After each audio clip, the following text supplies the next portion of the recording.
So when we say intelligent, like artificial intelligence, you could actually be artificially intelligent, but not rational and not autopoietic.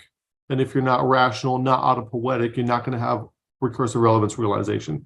And so one of the things that I'm going to propose is that because Calvinism is overfitted for the singular notion of total depravity. I mean, that's where Augustine gets it from. And I need to talk about the history of how all this kind of happens to humans.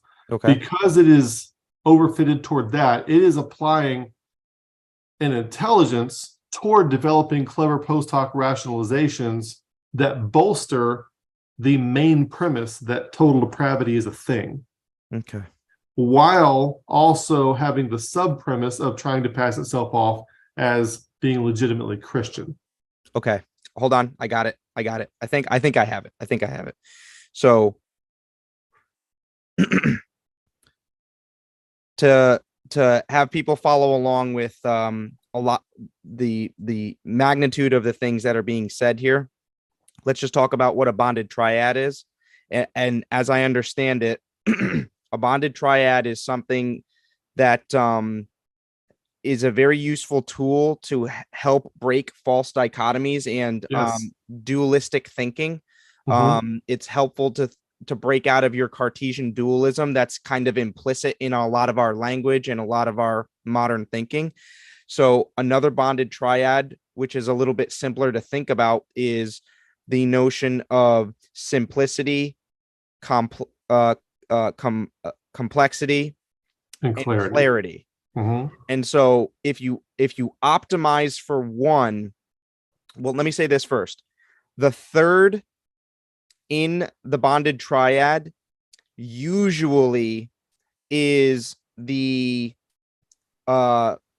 between notion of the two of the betweenness. It's like the betweenness that allows the person to break out of the false dichotomy and have an insight, a true insight.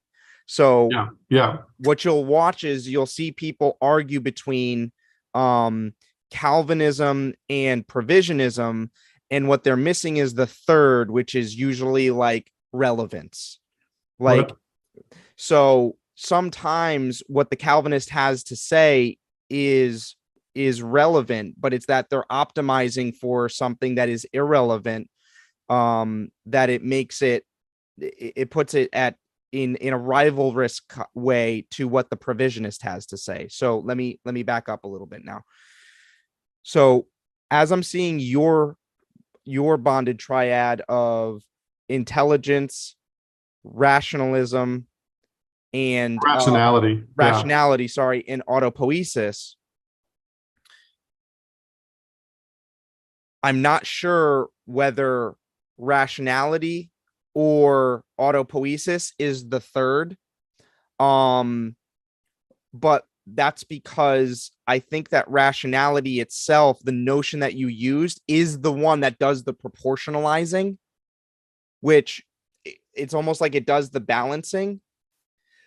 As the notion of rationality, it's the proper ratioing or rationing of resources. So I don't know which one is the third. It seems like autopoiesis would be the third, because intelligence is a capacity that can exist without anything to optimize for, without anything to fit to.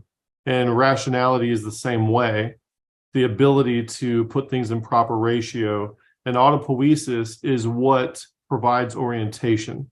Okay. Now I'm trying to build something. So now I'm going to implement my intelligence and my rationality in a direction with autopoiesis. Okay. So let me see if I've got a couple more pieces together here then.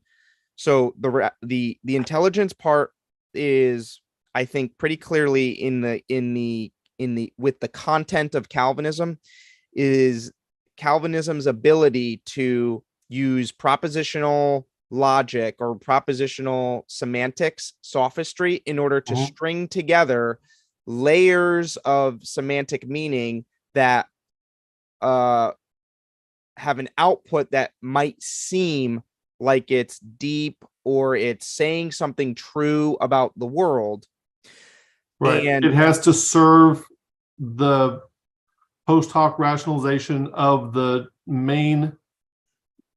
central meme of total depravity, while also passing itself off as Christian. Okay. Plausibly. And so because it's optimizing for the intelligence leg of the bonded triad, it's going to ignore the proper proportioning and the rationality, which would provide it the proper context and relevance within an environment. And we've already said that an egregore is a thing that is not properly placed in an environment. Okay. Right. So in the rationality leg, it's very weak and ignored and therefore out of context. Now let's move over to the autopoiesis leg or part of the triad. So because Calvinism is ignoring the second leg, it will inherently have a disproportional third. And so the disproportional third, the product of it in the Calvinism example is that it has no ability to realize itself, to see itself, to transform itself, to see itself from a future a futuristic way. So if you and I are engaged in autopoiesis, we're becoming a better version of ourselves. But the problem with Calvinism is that there is no autopoiesis of the egregore. There's no qualitative transformation. There's only a quantitative change of how many clever post hoc rationalizations exist to justify it. Right. Thus adding to the layers of its intelligence. Right. And so as a Calvinist, my orientation is toward the bolstering of the egregore, not toward becoming, not toward being or becoming, not toward autopoiesis. Hence the lack of autopoiesis. Yes. So there is no autopoiesis and there is no rationality. And then because there's no growth or attention given to the autopoiesis, it takes you only further and further out of context and sacrifices more and more of the rationality, making it more intelligent and more intelligent. And it makes it's like a paperclip maximizer. Paperclips are useful to a degree, but if you have a paperclip maximizer that has been programmed to turn everything into paperclips and to also get better at turning everything into paperclips, then eventually it's going to turn the whole universe into paperclips, and that's not a good thing to aim for. And so if you were to convince the entire population of planet Earth that Calvinism was true, you would have a bunch of nihilistic people who had no means of becoming anything other than what they already are. They would all be working to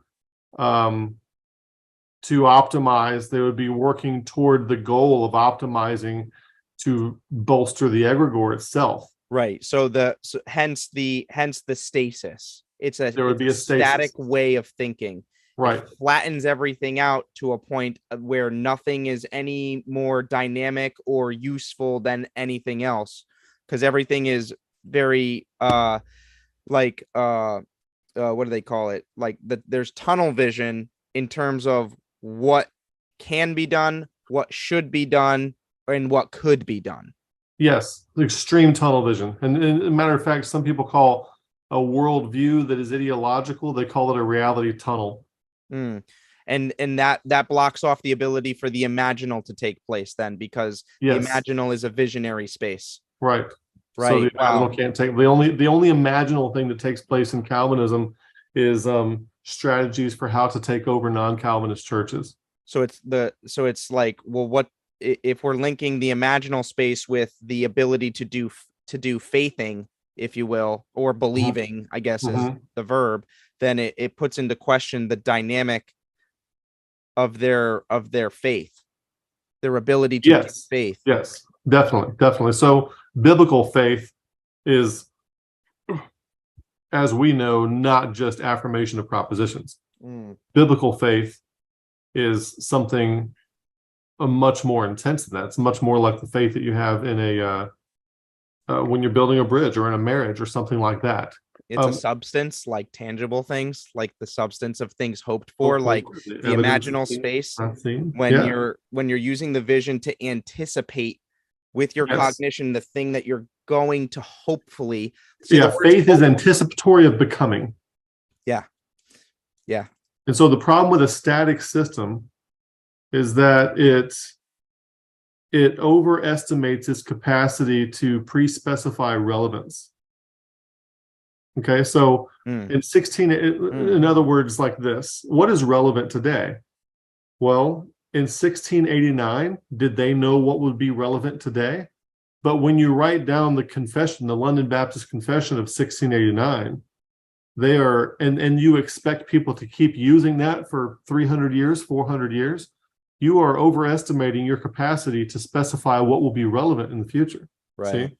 And when those things, that relevance turns out not to be predictable by those people in 1689, they are left with nothing because they don't have that generative capacity for how to generate stuff.